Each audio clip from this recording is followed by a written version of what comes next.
Hello, hello, hello! Welcome to Tinay Tisay Vlog! Eto guys, namalengke ako at lulutuin natin to, maghapon natin tong uulamin. Pero hindi naman lahat. Napaka-colorful ng table ko guys. Sabi nga nila, more colors, the healthier ang foodies. Pero etong tuyo talaga guys, so ang sarap. 40 lang isang isang klase. Tapos meron akong Japanese siomai. Tuway, gusto ko to lagyan ng gatas guys, tsaka gulay. Tapos bumili lang ako ng ganito, mga nasa pouch lang. Diba? Meron din akong seaweeds kung gusto nilang ilagay sa noodles or kimbap. Ito ang best buy ko guys, broccoli. O diba? Considered as superfood. May lemons din ako dito. Tapos eto guys, may nabili akong mushrooms. At eto ang aking mga tuway-tuway. Ayan, lalagyan ko ng mushrooms yan guys. Tapos lagyan natin ng bok choy, carrots, at broccoli. Ito naman ang aking nabiling melon guys. 4 for 100 lang. Oo, medyo maliliit lang siya. Pero isang timplahan na diba? Isang ganun din yan 100, saan ka pa makahanap niyan guys? Ilang timplahan na rin to na juice, 'di ba? At least natural, control mo yung sugar na ilalagay mo. Hindi tulad nung binibili mo na nasa pouch, 'di ba? Panay sugar. Hi, Diyos ko naman. Best buy talaga.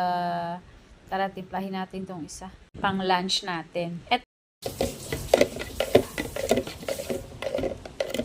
Ito naman ang aking turmeric guys. Ginagawa ko tong juice para anti-inflammation, 'di ba? May carrots din, pagsamahin natin 'yan. Tapos ang calamansi na 120 ang kilo. Ay, kamahal. Tara guys, magluto na tayo ng scrambled eggs pang almusal. Eto, nagisa lang ako ng sibuyas, kamatis, tas nilagay ko ang tuna. Alam niyo na kung anong gagawin ko dyan, di ba? Alam na this. Yan pa lang. Timplahan muna natin ang asin at paminta. Ilagay natin ang ating gulay. Ano to guys? Repolyo, grated na carrots, tsaka yung green na yan is spinach. Tira ko to nung nakaraang nag-scramble din ako guys. Ilalagay ko sana to sa spaghetti, pero tinatamad pa ako magluto ng spaghetti guys.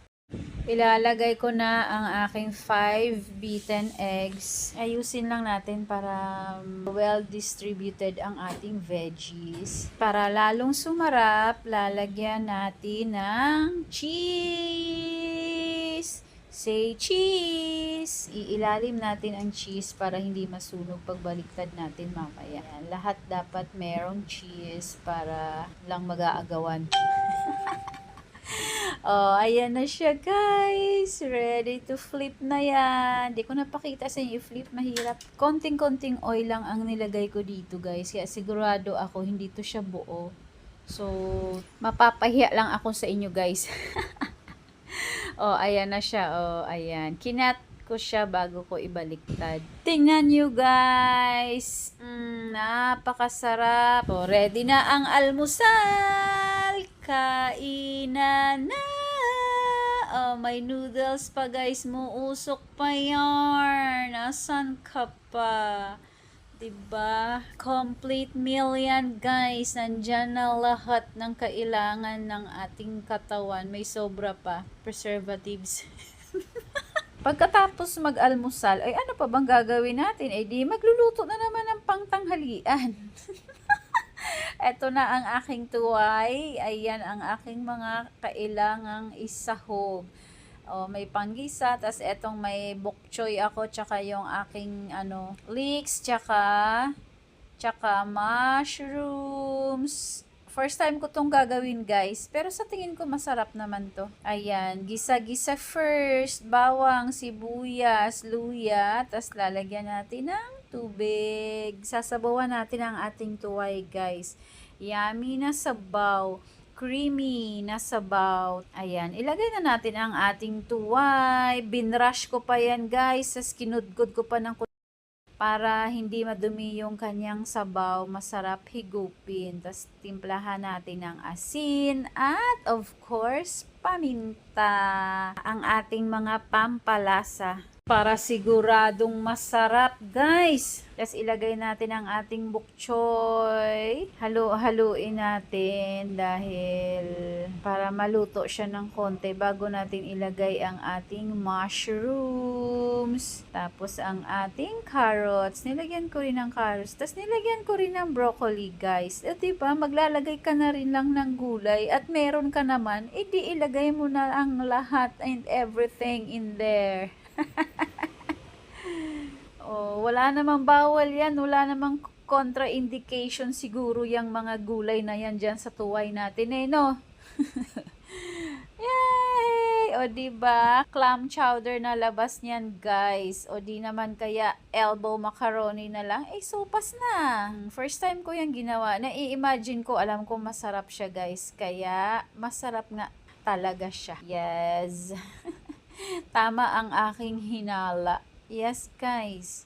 Ano ang instinct ko? Totoo yan. Kita mo, ang ganda, diba? Napaka-colorful. Basta't colorful daw ang pagkain. Ano yan? Healthy yan. Unless nilagyan mo na lang ng coloring. O, diba? Natural colors yan. May green, may orange, may yellow. Napaka-healthy nito, guys. Ang daming makuhang vitamins and minerals sa ating mga vegetables. Diba? Lalo na sa carrots, sa broccoli, lalo na sa ating tuway. Tada! Oh, meron ako ditong in-steam na Japanese siomai. Masarap 'yan, guys. Bala kong gumawa ng ganyan chicken naman. Tapos ang pambalot niya is nori sheets. O tara, tikima na. Ayan, tuwang-tuwa sa kanyang experiment. Alam nyo ba, guys, etong tuway na to, pera-pera namin to dati. 10 pesos ang isa niyan. Mahal yan, huy. Oo, yan pinababayad namin kunyari dati pag nagbabahay-bahayan kami. Tapos, nag-dessert pa. Ay, kayami naman yan, day. Ang sarap ng flavor na to, guys. Subukan nyo. Masyado nga lang siyang matamis. Pero ewan ko lang ha, kasi nga, diba, nagbabawas kami ng sugar. Di ko lang sure sa inyo. Pero para sa amin, ang tamis niya masyado.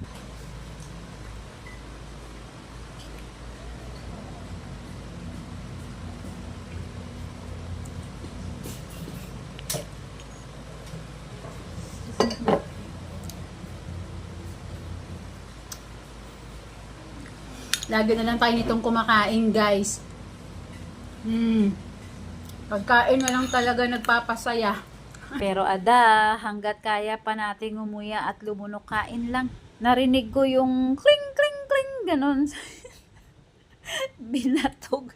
Takbo agad ako, kuya, pagbilan. Ayan, 20 pesos, guys, yung isang ganyan maliit na lagayan. Ewan ko kung ilang ounce ba tong ganito lang kaliit? 20 na to, guys. Ito na yung pinakamura. Ayan nakakamiss to, diba? Ang sarap nito, yung mais, tas asin lang pinalagay ko, hindi na asukal, huy. Tapos, ayan, meron siyang niyog, guys. Sarap, wala na talagang ginawa, kundi lumamon. Guys, watch out for this. Parang fine dining, no? Coming soon!